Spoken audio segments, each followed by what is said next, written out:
Chapter 5: How to Apply the Subconscious Mind to Marital Problems. The best time to prevent a divorce is before marriage.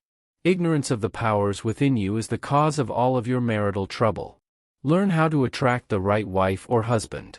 For instance, if you are a girl seeking a husband, do not begin to tell yourself all the reasons why you cannot get married, rather tell yourself all the reasons why you can be happily married. Eradicate the word cannot from your vocabulary. He can, who believes he can. You are now acquainted with the way the subconscious mind works. You know that whatever you impress upon it, shall be experienced in your world. Begin now to impress your subconscious mind with the qualities and characteristics you admire in a man. This is one technique. Sit down at night in your armchair, close your eyes, let go, relax the body, become very quiet, passive, and receptive. Talk to your subconscious mind, and say to it, I am now attracting a man into my experience who is honest, sincere, loyal, kind, faithful, and prosperous. He is peaceful and happy. These qualities are sinking down into my subconscious mind now. As I dwell upon these qualities, they become a part of me. I know there is an irresistible law of attraction, and that I attract to me a man according to my subconscious belief. I attract that which I feel is true in my subconscious mind. In other words, I know that according to the law, I will attract a man in accordance with my feelings, beliefs, and impressions made on my subconscious mind regarding the type of man I seek. Practice this process of impregnating your subconscious mind, then you will have the joy of attracting a man having the qualities and characteristics you mentally dwelt upon. The subconscious intelligence will open a pathway whereby both of you will meet according to the irresistible and changeless law of your own subconscious mind. Have a keen desire to give the best that is in you of love, devotion, and cooperation. Be receptive to this gift of love which you have given to your subconscious mind. Marriage between man and woman should be an act of love. Honesty, sincerity, kindness, and integrity are forms of love. Each should be perfectly honest and sincere with the other.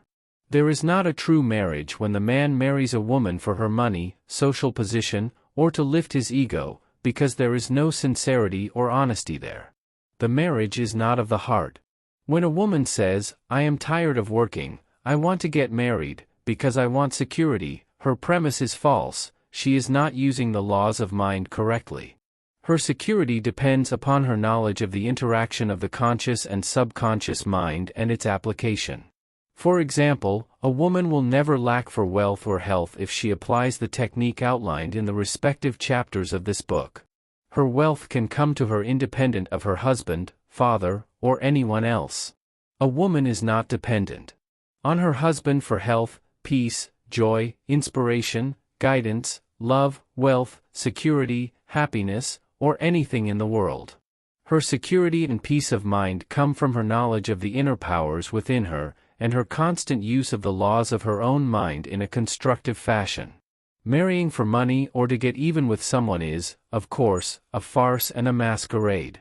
A man and a woman must be subjectively united in the sense that a real love or sense of oneness prevails. In other words, two hearts are united in love, freedom, and respect.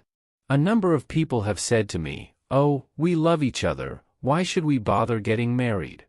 The answer to this is extraordinarily simple. What we subconsciously feel and accept as true is always objectified or made manifest on the screen of space. Their reasoning, therefore, is false and insincere. The law of mind is, as within, so without. Let us take the case of a man or a woman who has made an honest mistake.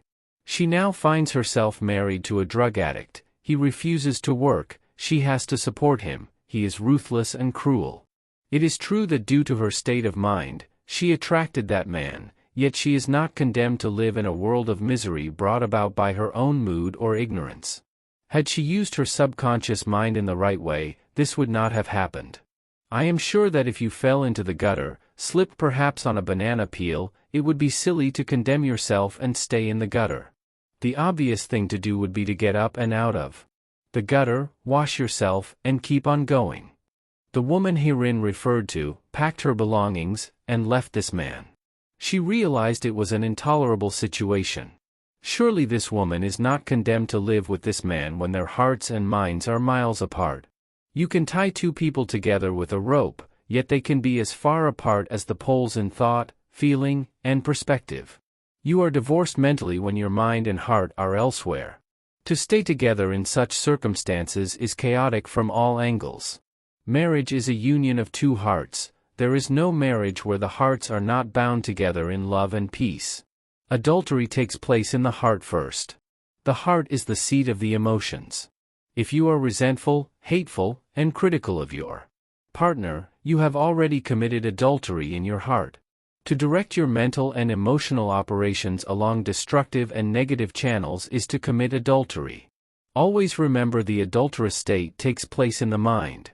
Bodily acts follow mental states, they do not precede. Perhaps as you read these pages, you are saying, I know a young couple who got married recently. They both used the laws of mind, they seemed perfectly happy in every way. Now they are contemplating a divorce. The mental attitude which attracted and endeared them to each other must be maintained and strengthened, in order to preserve the marriage.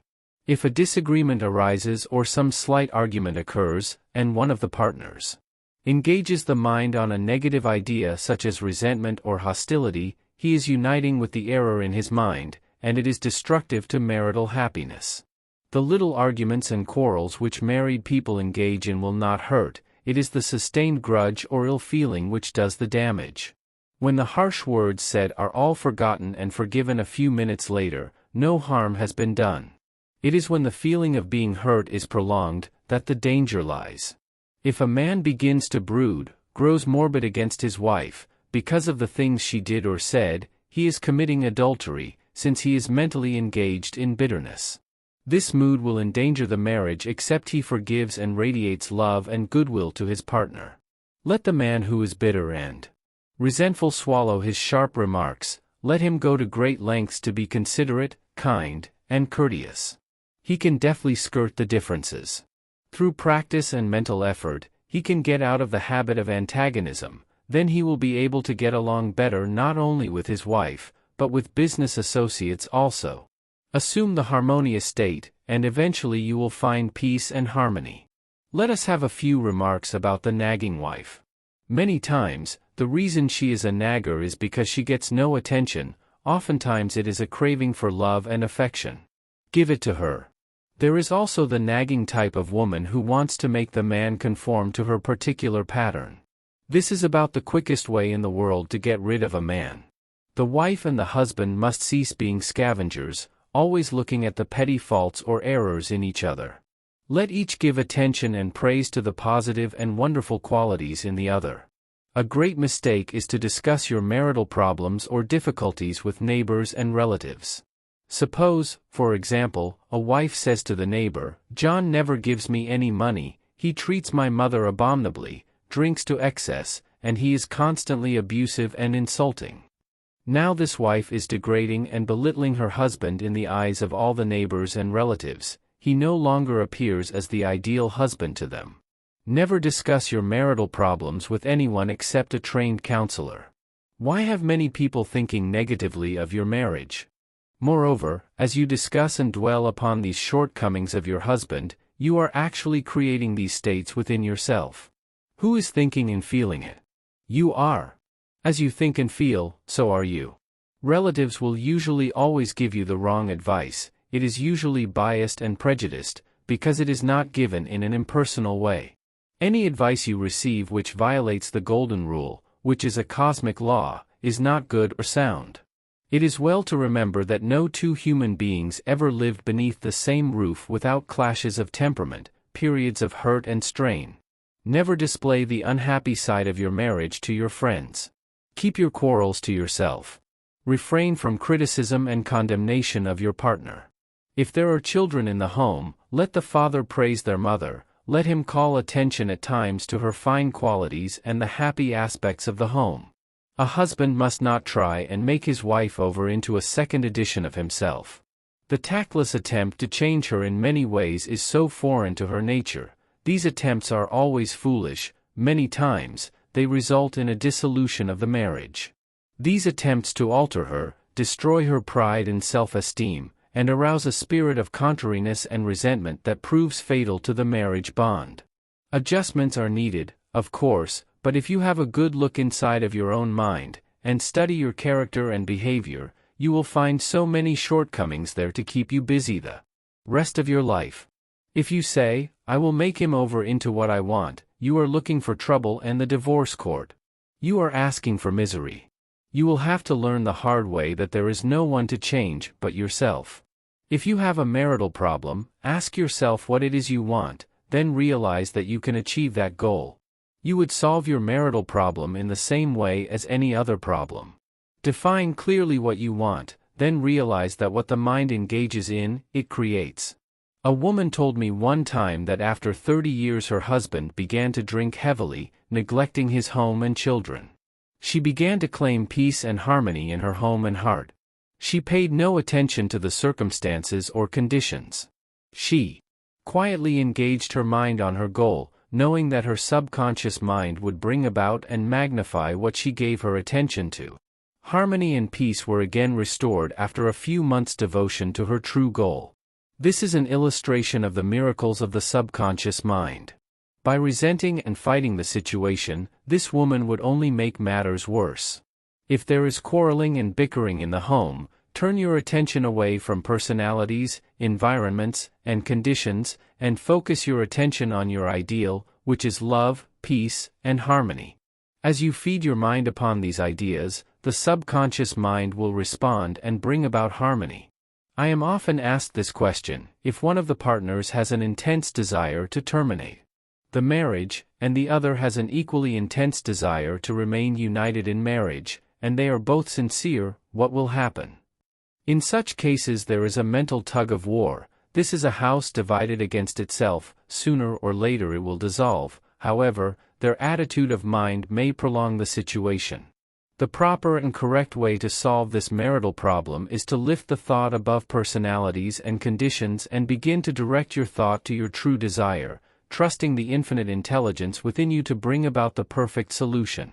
Through the right application of the law of your subconscious mind, you can bring harmony where discord is, and resurrect peace where confusion reigns. Moreover, the right application of your subconscious mind can dissolve a bad marriage. Do not let foolish pride, anger, and a desire to get even take you to the divorce court, when all the while your heart is one with the husband you left. Let love, goodwill, and kindness lead you back to the one you love in your heart. You can heal any problem through the right application and direction of your subconscious mind. Listening to the intuition or guidance which comes from the subjective wisdom within you would have perhaps prevented you from contracting the present marriage. You did not know how to use it, now you do. If you had a bad start, you can adjust it now by using the procedure and techniques outlined in this chapter.